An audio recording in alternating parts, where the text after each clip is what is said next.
feeling good, like I should. When in dark, I walk around the neighborhood, feeling blessed, never stressed. Got that sunshine on my Sunday best. Assalamualaikum warahmatullahi wabarakatuh. Kami dari kelompok 2 akan menjelaskan sedikit materi tentang Six Sigma. Kelompok kami terdiri dari Ana Hidayatul Ummah, Nikma Syafil Usman, Hendriono Nur Hafidho, Rudi Pradana Batang Taris, Jazaul Aufa, Muhammad Jalaluddin. Materi nanti akan dijelaskan oleh teman saya, yaitu Mbak Ana Hidayatul Ummah.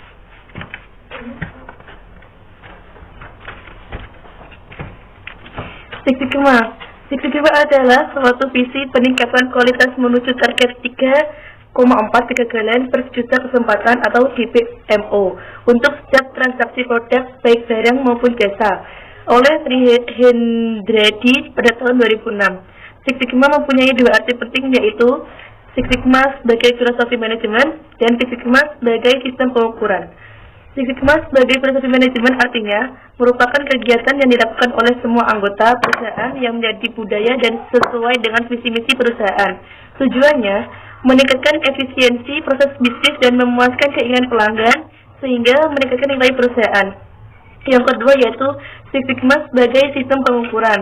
Artinya Six Sigma sesuai dengan arti sigma, yaitu distribusi atau penyebaran atau variasi dari rata-rata mean suatu proses atau prosedur. Six Sigma terpakat untuk memperkecil variasi atau sigma. Selanjutnya akan dilanjutkan oleh teman saya, Nikma Syafil Usman.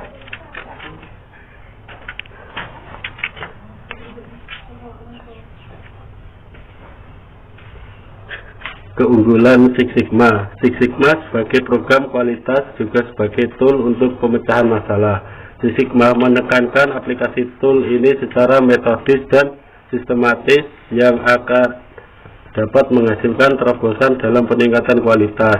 Metodologi yang sistematis ini bersifat generik sehingga dapat diterapkan baik dalam industri manufaktur maupun jasa. Keuntungan dari penerapan Six Sigma berbeda untuk tiap perusahaan yang bersangkutan, tergantung pada usaha yang dijalankan. Biasa Six Sigma membawa perbaikan pada hal-hal berikut: pengurangan biaya, perbaikan produktivitas, pertumbuhan pangsa pasar, retensi pelanggan, pengurangan waktu siklus, pengurangan cacat, pengembangan produk atau jasa. Selanjutnya akan dijelaskan oleh Mas Jazaul Aufa.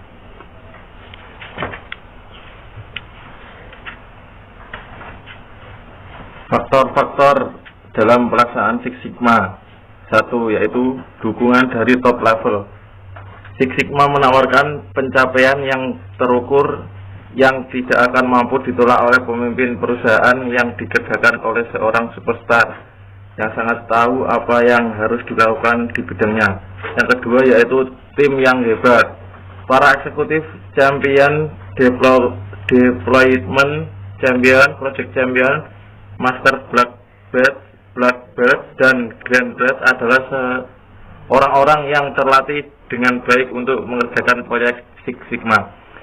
Selanjutnya yang ketiga yaitu training yang berbeda dengan yang pernah ada. Anggota proyek Six Sigma adalah mereka yang pernah ditraining secara khusus, yang akan dibayar melalui saving yang didapat dari setiap proyek Six Sigma. Yang keempat adalah alat ukur yang baru. Dengan menggunakan DPMO atau Defect per Million Opportunities yang berhubungan erat dengan Critical to Quality yang diukur berdasarkan persepsi customer yang bisa dibandingkan antar departemen atau divisi dalam satu perusahaan. Salah satu kunci keberhasilan Six Sigma adalah kerja tim dan khususnya black belt yang dilatih. Juga alat-alat yang digunakan dapat memberikan kekuatan pada proses usaha perbaikan dan usaha pembelajaran. Selanjutnya adalah Mas Rudi.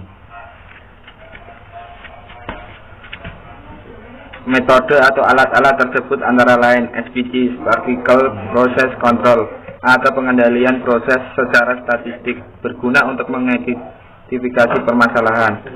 Pengujian signifikasi statistik Chi-square, t-test, dan ANOVA untuk mendefinisikan masalah dan analisis akar penyebab permasalahan. Toleransi dan regresi berguna untuk menganalisa akar penyebab masalah dan memprediksi hasilnya.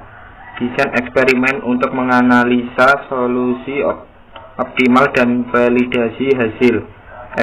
FMEA, Failure Modus and Effect Analysis, berguna untuk mencari prioritas masalah dan pencegahannya. Mistake Proofing berguna untuk mencegah cacat dan perbaikan proses.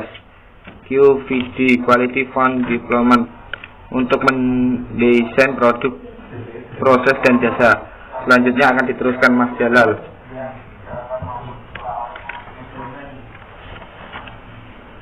Langkah-langkah Sigma. Define. Pada tahap define ada dua hal yang perlu dilakukan, yaitu yang pertama mendefinisikan proses inti perusahaan, dan yang kedua mendefinisikan kebutuhan, spesifikasi kebutuhan pelanggan. Masuk N. Yang pertama menentukan karakteristik kualitas kunci, yang kedua yaitu mengembangkan rencana pengumpulan data. Analis. Yang pertama menentukan stabilitas dan kemampuan proses, dan yang kedua menentukan target kinerja di karakteristik kualitas kunci, dan yang ketiga mengidentifikasi sumber-sumber dan akar penyebab masalah kualitas. Selanjutnya improve, yaitu setelah sumber-sumber dan akar penyebab masalah kualitas diidentifikasi, maka perlu dilakukan penetapan rencana tindakan untuk melakukan peningkatan kualitas Six Sigma. Selanjutnya yaitu Control C. Sebagai bagian dari pendekatan Sigma Six atau Six Sigma, perlu adanya pengawasan untuk meyakinkan bahwa hasil yang diinginkan sedang dalam proses pencapaian. Hasil dari tahap improve harus diterapkan dalam kurun waktu tertentu untuk dapat dilihat pengaruhnya terhadap kualitas produk dan dihasilkan. Selanjutnya yaitu Ana.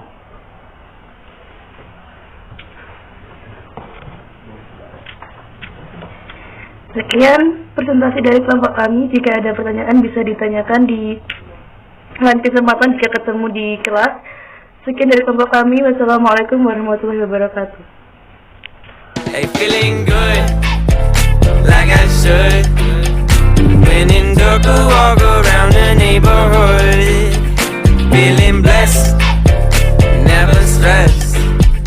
Got that sunshine on my Sunday best. Hey, every day can be a better day despite the challenge. All you gotta do is leave it better than you found it. It's gonna get difficult to stand, but hold your balance. I just say whatever, cause there is no way you're around it. Everyone falls down sometime, but you just gotta know